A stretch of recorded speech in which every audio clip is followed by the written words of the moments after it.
Hello everyone, my name is Albert Nguyen, and my topic is the Central Processing Unit, otherwise known as the CPU.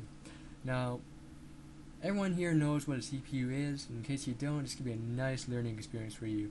Otherwise, there's a good review, right, just before the exams. The CPU is typically known as the brain of the computer. It's responsible for executing a sequence of stored instructions, such as programs. Now, back then, there was a lot of different types of CPU, such as transistor CPU, small-scale integrated CPU, large-scale integrated CPU. What we use now are, microprocessor, micro CPUs. And this actually didn't really take place until around 1970, when Frederica Fagans helped create the first commercially available microprocessor, which was called the Intel 4004.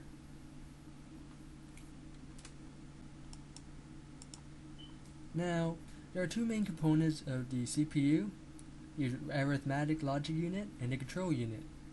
The arithmetic logic unit is basically what performs arithmetic and logic operation on data. The control unit is what interprets the instruction in programs and directs the operation of the entire system. Now, what affects CPU performance is what depends on different variables, such as the clock speed, the amount of cores it has, and what type of architect it has. Now, what a clock speed is pretty much how fast it can process instruction. The speed is usually measured in hertz, and generally the higher the frequency of a CPU, the faster the speed of the computer. A way to increase clock speed is by overclocking your CPU.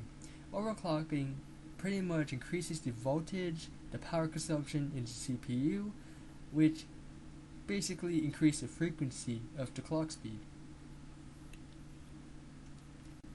Now, there are a few manufacturers of microprocessors. The two top ones, or the two that really matters, are the Intel and the AMD. The Intel, they're known for their high-end expensive processor. And, they can go to about maybe, let's say, $1,500. You can check their prices on their website. AMD, they're known for their low-end and mid-end processor. AMD generally has a better value in their processor performance than the Intel, just because of competition. Now, the problem with CPUs is that it can produce a lot of heat. CPU can generate about 100 degrees, and that's enough to damage the CPU. To solve that problem, we use the heatsink. The heatsink pretty much transfers all the heat from the CPU into the heat sinks, which effectively cools down the CPU. The heat sinks are then cooled down by the type of technology you use, such as fans and water cooling. People have used oil and other different type of medium, but this is not really recommended. The CPU fans aftermarket, or water cooling aftermarkets, are the Cooler Master, Be Quiet, Deep Cool. I mean, they're pretty cool. You can check out some of their website, and you can buy better fans and water cooling than the one given from the CPU manufacturers.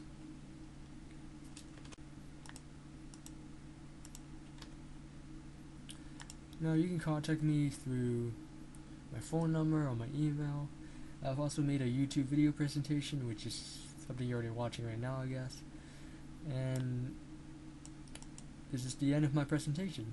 Thank you for watching, and hope you have a great day.